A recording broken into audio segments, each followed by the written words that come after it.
Hello students, आज का topic है इलेक्ट्रिक फील्ड। लास्ट क्लास में मैंने डिस्कस किया था principle of superposition of the charges और उस पर बेस्ड कुछ क्वेश्चन सॉल्व किए थे।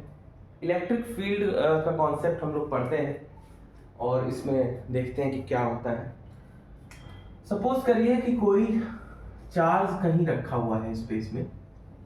आपने अभी तक law electrostatic law of forces या फिर आप कह सकते हो कूलम्ब्स लॉ पढ़ा, जिसमें आपने देखा कि अगर कोई पॉइंट चार्ज कहीं किसी एक पॉइंट पे रखा हुआ है स्पेस में, तो एक पर्टिकुलर डिस्टेंस तक, है ना, वो चार्जेस को अट्रैक्ट या फिर रिपल करता है। अगर सेम चार्जेस हैं तो रिपल करता है, और अगर अनलाइक चार्जेस हैं, डिफरेंट चार्जेस हैं, तो उसको अट्रैक्ट करता है। ठीक है, ये चीज आपने पढ़ रखी है, Coulomb's law of Coulomb's electrostatic law. तो इसमें बेटा ये देखना है हमें कि अगर इसको आप समझना चाहें कि इलेक्ट्रिक फील्ड क्या होती है, तो आप इस तरीके से समझ सकते हैं कि एक कोई चार्ज है तो एक फील्ड ऑफ इन्फ्लुएंस वो जनरेट करता है। इलेक्ट्रिक फील्ड के कॉन्सेप्ट को या इस चार्ज के कॉन्सेप्ट को और ज्यादा समझने के लिए, कोई एक चार्ज है, जरूरी नहीं हो पॉजिटिव हो, तो अपने सराउंडिंग में एक इलेक्ट्रिक फील्ड को या एक रीजन को वो प्रोड्यूस करता है, जनरेट करता है, जहां तक अगर हम किसी चार्ज को पुट करते हैं तो उस पर फोर्स ऑफ अट्रैक्शन या फिर फोर्स ऑफ रिपल्सन एक्ट करता है। ठीक है, समझ में आई बात? तो मान लो कि यहाँ पे जो चार्ज हम पुट करते हैं इसके रीजन में, हालांकि ये रीजन इनफाइनाइट तक माना जाता है, एज्यूम कर लिया जाता है, अगर हम यहाँ किसी चार्ज को पुट करते हैं तो जो चार्ज हम जिस पे एक्सपेरिमेंट करते हैं फिजिक्स में, उस चार्ज को हम टेस्ट चार्ज बोलते हैं। ठीक है, उसको क्या बोलते हैं? Test charge. टेस्ट चार्ज पर, और हर केस में टेस्ट चार्ज को हम पॉजिटिव लेते हैं। ये अजम्पशंस है, ये कंडीशंस है कि जो भी चार्ज जिस पे हम एक्सपेरिमेंट करने जा रहे हैं उसको हम टेस्ट चार्ज बोलते हैं, और टेस्ट चार्ज को हम हमेशा पॉजिटिव लेते हैं। ये बहुत छोटा होता है, वेरी स्मॉल। ठीक है, तो अगर हमें इलेक्ट्रिक फील्ड को डिफाइन करना है तो a region produced by a charge due to which या in that region a particular test charge will feel or will experience a force of attraction or repulsion। means electric field वो एक area है जो charge के चारों तरफ produce होता है, जो किसी टेस्ट चार्ज पर पॉजिटिव हो, ये टेस्ट चार्ज हमेशा पॉजिटिव होता है, जो किसी टेस्ट चार्ज पर एक फोर्स ऑफ अट्रैक्शन या फिर रिपल्सन को प्रोड्यूस करता है, फोर्स ऑफ अट्रैक्शन या फिर रिपल्सन को प्रोड्यूस करता है। ठीक है, मैं ये देखना था रिकॉर्डिंग से ठीक से आ रहा है, तो ये बात समझ में आ रही होगी। अब देखिए, अगर ये जो चार्ज जो किसी इस जो पॉइंट पे रखा हुआ है, इसको हम सोर्स चार्ज बोल लेते हैं। क्या बोलते हैं इसको? Source charge. ठीक है, और इसको हम बोलते हैं टेस्ट चार्ज, जिसपे हम जिसको लेके आते हैं या जिसपे हम देख रहे हैं कि फोर्स एक्ट कर रहा है या नहीं, उसको हम टेस्ट चार्ज बोलते हैं। तो अगर ये सोर्स चार्ज पॉजिटिव है, कैसा है? पॉजिटिव, तो इलेक्ट्रिक फील्ड जो होगी, इलेक्ट्रिक फील्ड लाइंस इनको बोलते हैं, वो हमेशा रेडियली आउटवर्ड होगी। Electric field lines radially outward होगी। ठीक है, और अगर ये सोर्स चार्ज नेगेटिव है तो जो इलेक्ट्रिक फील्ड लाइंस होंगी वो रेडियली इनवर्ड होगी। जो इलेक्ट्रिक फील्ड लाइंस होंगी वो रेडियली इनवर्ड होगी। रेडियली का मतलब होता है अलोंग द रेडियस। अगर आप सर्किल ड्रॉ करें तो along the radius inward direction में होगी। तो ये हो गया, अगर कोई सोर्स चार्ज पॉजिटिव है तो जो इलेक्ट्रिक फील्ड लाइंस होंगी वो रेडियली आउटवर्ड होगी। अगर वो चार्ज नेगेटिव है तो electric field lines radially inward होगी। ये एक इलेक्ट्रिक फील्ड का आप कह सकते हैं कॉन्सेप्ट है। ठीक, अगर हमें इलेक्ट्रिक फील्ड की, इसको ड्रॉ कर लेंगे, नोट कर लेंगे इसको। ओके, अगर हमें इलेक्ट्रिक फील्ड की डायरेक्शन फाइंड करनी है या जो इलेक्ट्रिक फील्ड की मैग्नीट्यूड, सपोज करिए कि इलेक्ट्रिक फील्ड का मैग्नीट्यूड हमें फाइंड करना है, तो हम कैसे इलेक्ट्रिक फील्ड का मैग्नीट्यूड डिफाइन करेंगे? इलेक्ट्रिक फील्ड जो होगा वो इस चार्ज पे लगने वाला force upon this unit charge है, this test charge. The ratio of the force acting on the test charge with respect to the magnitude of test charge is called the field strength at that particular point. इस point पे अगर हमें electric field की strength निकालनी हो तो हम इस तरीके से उसकी स्ट्रेंथ निकाल सकते हैं। इलेक्ट्रिक फील्ड की स्ट्रेंथ जो होगी वो इस पे लगने वाला फोर्स को हम इस चार्ज के मैग्नीट्यूड से डिवाइड कर देंगे। अब आपको पता है कि फोर्स एक वेक्टर क्वांटिटी और इलेक्ट्रिक फील्ड की भी डायरेक्शन होती है, तो इलेक्ट्रिक फील्ड भी वेक्टर क्वांटिटी। तो electric field is a vector quantity और इसकी जो डायरेक्शन होगी, वेक्टर क्वांटिटी में डायरेक्शन और मैग्नीट्यूड दो चीजें नेसेसरी हैं। डायरेक्शन मैग्नीट्यूड किसी भी फिजिकल क्वांटिटी का वेक्टर क्वांटिटी होने के लिए उसका डायरेक्शन और मैग्नीट्यूड होना चाहिए, और तीसरी इंपॉर्टेंट कंडीशन है कि वो लॉ ऑफ वेक्टर एडिशन को फॉलो करे। ठीक है, सिर्फ डायरेक्शन और मैग्नीट्यूड नहीं, लॉ ऑफ वेक्टर एडिशन को भी अगर वो फिजिकल क्वांटिटी फॉलो करती है तभी वो वेक्टर क्वांटिटी है। ठीक है, जैसे आप करंट ले लो, तो करंट में जब आप करंट को किसी सर्किट में रिप्रेजेंट करते हैं तो करंट का ऐसे रिप्रेजेंट करते हैं कि करंट आई है 2 एम्पियर की, तो करंट की मैग्नीट्यूड भी 2 और डायरेक्शन भी इधर फ्लो कर रही है, बट ये वेक्टर क्वांटिटी नहीं है क्योंकि ये लॉ ऑफ वेक्टर एडिशन को फॉलो नहीं करती, जो आपने 11th में पढ़ रखे हैं, लॉ ऑफ पैरेललोग्राम है ना, law of triangle, law of polygon. ठीक है, तो electric field is a vector quantity, तो इसकी डायरेक्शन भी होगी। Direction of electric field is same as that of F। Electric field की डायरेक्शन सेम होगी जो कि फोर्स की होगी, जो डायरेक्शन फोर्स की होगी वही डायरेक्शन इलेक्ट्रिक फील्ड की होगी। ठीक है, ओके। अगर आप इसमें यूनिट निकालना चाहें इलेक्ट्रिक फील्ड की यूनिट क्या होगी, तो आप देख सकते हैं न्यूटन पर कूलम, क्योंकि newton is the SI unit of force और coulomb is the SI unit of charge. Okay, तो न्यूटन पर कूलम। अगर इसका आप डायमेंशनल फॉर्मूला लिखना चाहें, ओके, तो न्यूटन जानते हो force, coulomb is the unit of charge, और चार्ज जानते हो कि किसी सर्किट में है ना पर सेकंड फ्लो होने वाला चार्ज ही करंट होता है ना। तो यहां से अगर आप चार्ज निकालो तो I इंटू टी, ठीक, तो ये हो गया I मतलब एम्पियर और T मतलब टाइम। ठीक है, तो इसका डायमेंशनल फॉर्मूला अगर आप लिखेंगे तो mLT-3 A-1, okay, mLT-3 A-1, okay, यहां तक नोट कर लेंगे।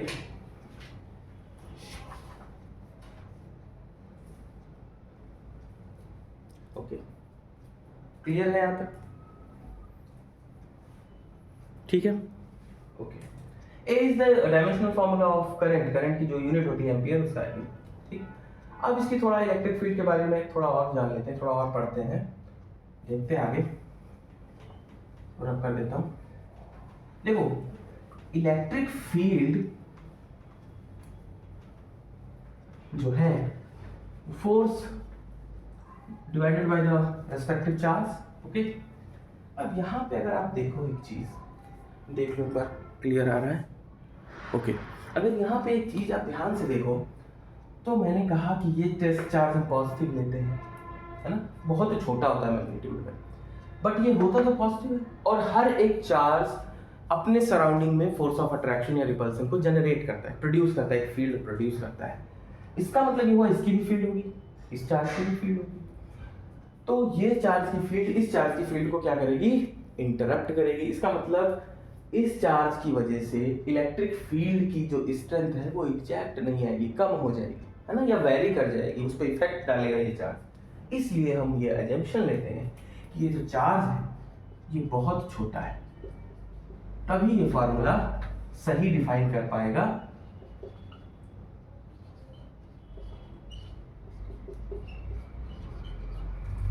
कि जो Q नॉट है या Q नॉट है जो वो इतना छोटा है, टेंड्स टू जीरो, जिसकी लिमिट लगभग जीरो के बराबर है, तो इलेक्ट्रिक फील्ड का फार्मूला ये होगा एग्जैक्ट। अब अगर इलेक्ट्रिक फील्ड में आगे हम देखें तो आप एक चीज देखें कि इलेक्ट्रिक फील्ड और किस पे डिपेंड करती है। यहाँ पे इलेक्ट्रिक फील्ड की वैल्यू अलग होगी क्योंकि ये डिस्टेंस पे डिपेंड करती है। अगर आप ध्यान से इसको देखोगे, मैं बताऊंगा आगे भी, यहाँ पे हर एक पॉइंट पे इलेक्ट्रिक फील्ड जो पास में होगा स्ट्रेंथ ज़्यादा होगी, इधर होगा स्ट्रेंथ उस इसके रेस्पेक्ट में कम होगी। क्यों? क्योंकि इसको अगर आप और आगे सिंप्लीफाई करें तो F होता है 1/4 पाई इप्सिलॉन नॉट Q, मान लो ये चार्ज था पॉजिटिव, Q नॉट ये था अपॉन R स्क्वायर, है ना, और अपॉन में Q नॉट था। अगर हम इन दो चार्जेस के बीच में लगने वाला फोर्स लिखें तो कूलम्स लॉ से 1/4 pi epsilon not Q1 Q2 upon R square, इनके बीच की डिस्टेंस मान लो R है, ठीक है, और Q नॉट पहले से था अपॉन में, ये इधर अपॉन में आएगा और यहाँ से ये कैंसिल हो जाएगा। तो E का जो फार्मूला देखें तो वो बनता है 1/4 pi epsilon not Q upon R square, ठीक है। इसका मतलब जो E है वो वेरी करता है डिस्टेंस के रिस्पेक्ट में। ये बात यहाँ से क्लियर हो रही है। तो ये जो वैल्यू है E की यहाँ पे डिफरेंट होगी। अब यहाँ से आप क्लियरली समझ सकते हैं, यहाँ पे दूसरी वैल्यू होगी, यहाँ पे दूसरी वैल्यू होगी। जैसे जैसे डिस्टेंस बढ़ाते जाओगे E की वैल्यू डिस्टेंस के रिस्पेक्ट में कम होती जाएगी। जैसे आप ग्राफ ड्रॉ करें तो R स्क्वायर है, चूंकि जो डिस्टेंस है उसका स्क्वायर, इसलिए ग्राफ पैराबोलिक बनेगा इस तरीके से। जैसे जैसे आप डिस्टेंस बढ़ाते जाओगे, जैसे जैसे डिस्टेंस बढ़ाते जाओगे E की वैल्यू कम आती जाएगी, ठीक है। तो कहने का मतलब ये हुआ कि हर एक पॉइंट पे E की जो इलेक्ट्रिक फील्ड है उसकी वैल्यू अलग होगी, उसकी डायरेक्शन जो है वो फोर्स के डायरेक्शन में होगी, उस पर लगने वाले फोर्स के। इसलिए जो इलेक्ट्रिक फील्ड है उसको हम फील्ड वेक्टर बोलते हैं। फील्ड वेक्टर, हर जगह इसकी डायरेक्शन भी चेंज हो सकती है, मैग्नीट्यूड तो आप देख ही रहे हैं इस फॉर्मूले से वेरी कर रहा है। तो यहाँ तक नोट करेंगे।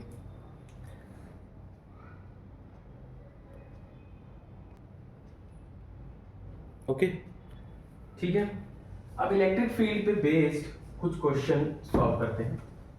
क्वेश्चन लिख देता हूं मैं, यहाँ तक नोट कर लिया होगा सबने।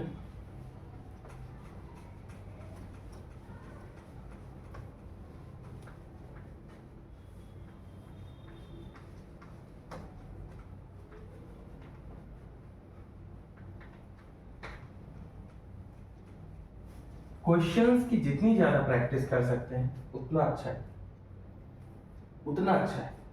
ओके, तो क्वेश्चन है calculate the voltage needed, calculate the voltage needed to balance an oil drop, to balance an oil drop carrying 10 electrons, carrying 10 electrons when located between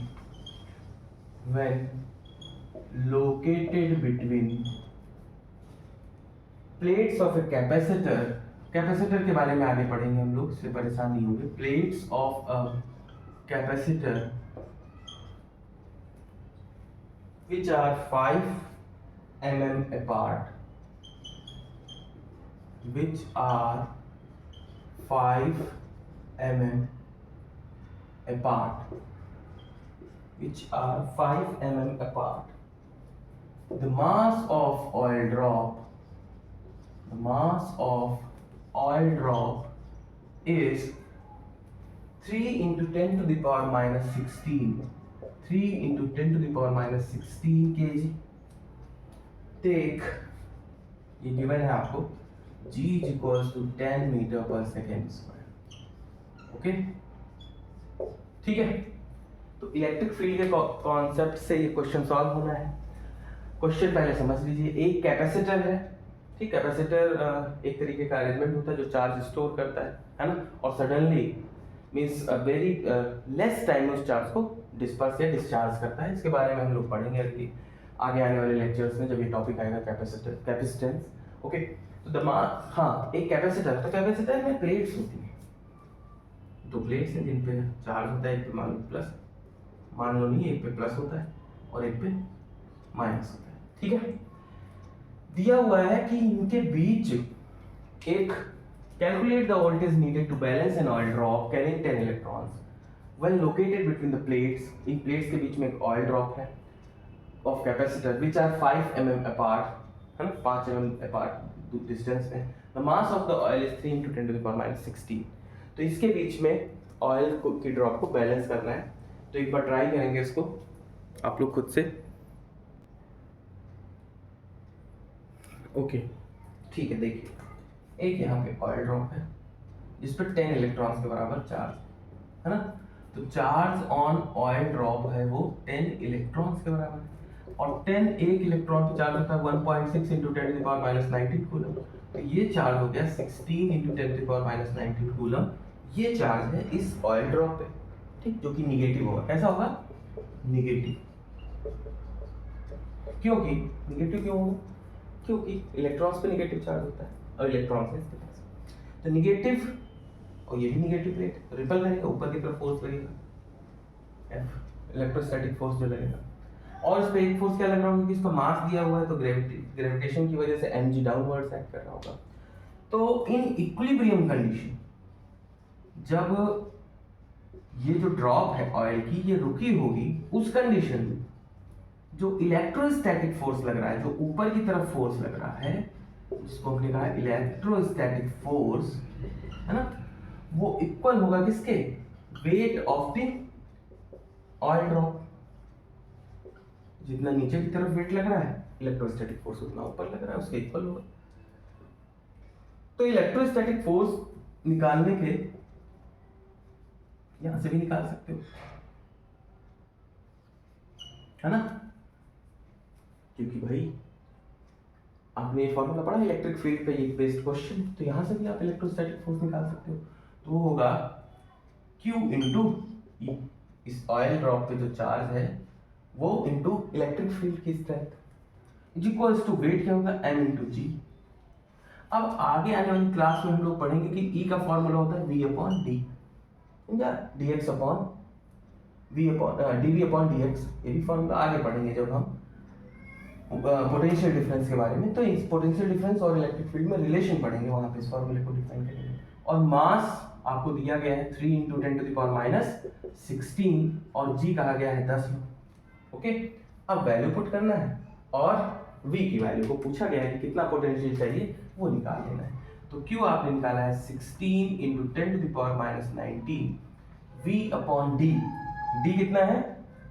d यहाँ पे है 5 mm, ठीक है, is equals to 3 into 10 to the power minus 15 लिख सकते हैं इसको।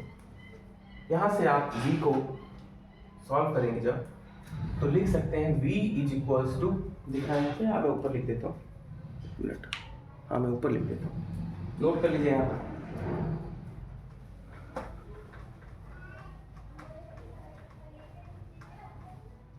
देखिए यहाँ से अगर आप v कैलकुलेट करें तो उसको उधर भेजें, तो 3 into 5 into 10 to the power minus 3 into 10 to the power minus 15 upon, ये डाउन डिनोमिनेटर में जाएगा, है ना। इसको सॉल्व करें, जब इसको आप सॉल्व करेंगे तो आंसर आएगा 9.375 volt. Volt is the unit of potential difference. इतने वोल्ट का हमें पोटेंशियल प्लेट्स के अक्रॉस अप्लाई करना पड़ेगा। तो जो ऑयल ड्रॉप है जिसका गिवन मास है ना, और जिस पे गिवन चार्ज है, वो इक्विलिब्रियम में मेंटेन रहेगी। ओके, नोट कर लेंगे इस क्वेश्चन, अगर कहीं समझ में नहीं आया है तो पूछेंगे। ओके, अगला क्वेश्चन है सिमिलरली बिल्कुल सेम क्वेश्चन, सेम कॉन्सेप्ट पे है जो इससे पहले किया आपने, कि a positively charge oil drop is prevented falling under gravity by applying a vertical electric field of 100 volt per metre. इसमें कहा गया है कि एक पॉजिटिवली चार्ज ऑयल ड्रॉप है, पहले से ही आपको पता है कि ये चार्ज है ऑयल ड्रॉप, और कैसे चार्ज है? पॉजिटिवली, पॉजिटिव चार्ज है इस पे, ठीक है।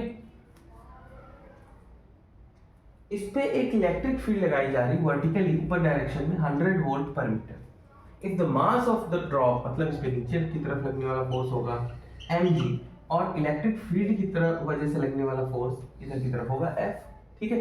तो इसको गिरने से बचाने के लिए एक इलेक्ट्रिक फील्ड लगाई जा रही 100 वोल्ट पर मीटर की। तो ये इक्विलिब्रियम में है, ऐसा दिया गया है। अगर इसका mass 1.6 gram, 1.6 into 10 to the power minus 3 gram है ना, 1.6 into 10 to the power minus 3 gram है, तो बताओ कि इसमें कितने नंबर ऑफ इलेक्ट्रॉन्स होंगे। तो आपको पता है कि इक्विलिब्रियम कंडीशन में जो इस पे फोर्स लग रहा होगा, जो इलेक्ट्रोस्टैटिक फोर्स, लिख लेंगे इन इक्विलिब्रियम कंडीशन, उसके बाद ही इसको स्टार्ट करेंगे। इन इक्विलिब्रियम, खुद से भी कर सकते हैं इसको, इन इक्विलिब्रियम कंडीशन खुद से कर सकते हैं, नो डाउट, पॉज करके वीडियो खुद से कर सकते हैं। तो इन इक्विलिब्रियम कंडीशन जो इलेक्ट्रोस्टैटिक फोर्स है, इलेक्ट्रोस्टैटिक फोर्स वो किसको बैलेंस करेगा, ग्रेविटेशनल फोर्स को, जो कि mg है। और इलेक्ट्रोस्टैटिक फोर्स आपने पढ़ा चार्ज इनटू इलेक्ट्रिक फील्ड, भाई E equals to F by Q पढ़ा आपने, यहाँ से F equals to Q into E भी लिख सकते हैं, है ना। तो Q into E is equals to mass is 1.6 into 10 to the power -3 gram, gram को किलोग्राम में बदलेंगे तो 1000 से डिवाइड कर देंगे। G कितना है 10, Q नहीं पता, E पता है आपको, E कितना है यहाँ पे 100 is equals to 1.6 into 10 into 10 to the power -6 लिख सकते हैं इसको, एक जीरो यहाँ से कैंसिल हो जाएगा, ये इधर जा सकता है, तो इसको आप लिख सकते हैं Q is equals to 1.6 into 10 to the power -7, क्योंकि अपॉन में जाएगा ऊपर लाएंगे पावर एक और माइनस में बढ़ जाएगी। अब आपको पता है क्वांटाइजेशन ऑफ चार्ज में मैंने पढ़ाया था कि Q इज इक्वल्स टू होता है number of electrons into charge on one electron, ठीक है, is equals to 1.6 into 10 to the power -7। अब यहाँ पे आप सॉल्व करेंगे, n इंटू E होता है 1.6 इंटू 10 टू द पावर -19, एक इलेक्ट्रॉन पे चार्ज होता है, और ये है 1.6 इंटू 10 टू द पावर -7, ये कट गया, इसको उधर ले जाएंगे, तो 10 to the power -7 upon 10 to the power -19 ऊपर जाएगा, तो 10 to the power -7 into 10 to the power 19, तो n इज इक्वल्स टू आ जाएगा 10 टू द पावर 12। इतने इलेक्ट्रॉन्स होंगे, इसको माइनस करेंगे, बेसिस सेम है, 19 में से 7 जाएगा, 12 बचेगा, तो number of electrons will be 10 to the power 12। Okay, तो कुछ बेसिक हमने ये पढ़े, न्यूमेरिकल्स कुछ बेसिक सॉल्व करवाए, और इलेक्ट्रिक फील्ड का जो कॉन्सेप्ट था वो आज डिस्कस किया। कल ये जो नेक्स्ट क्लास होगी उसमें मैं इसी पे बेस्ड क्वेश्चन 4-5 क्वेश्चन और कराऊंगा, उसके बाद अगला टॉपिक स्टार्ट करूंगा। तो अगर कहीं कुछ समझ में नहीं आया है, कोई डाउट है तो ज़रूर बताएंगे। Okay, thank you.